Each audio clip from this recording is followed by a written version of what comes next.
Emisinde gino giteekeddwa ng'ebimu ku bikujjuko ebikulembedde okujaguza amatikira g'omukama wa Bunyoro Solomon Gafa Busayigulu ng'ennaku z'omwezi 11 omwezi guno. Emisinde gino gy'egy'omulundi ogwa 23 nga giyitibwa omukama Coronation Run ng'ensimbi ezinaavaamu za kuyamba okugula ebikozesebwa ng'ebitanda mu waadi y'abakyala mu ddwaliro lya Kagadyo Hospital. Postbank ewaddeyo obukadde 15 okuyamba mu nteekateeka z'emisinde gino ku Lwokutaano luno nga ku lunaku lwe lumu lwe lunaku lw'abazira.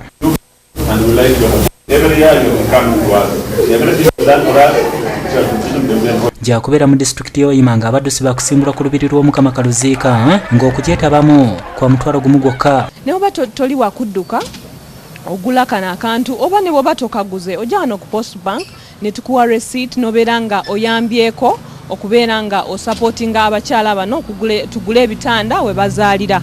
Todduse wadde olina sente ezisingako omutwalo gumu muziweerezeyo tuzimbe Bunyoro ate tuyambeko abakyala baffe abazaalira wansi. Eddwaliro lirubi nnyo.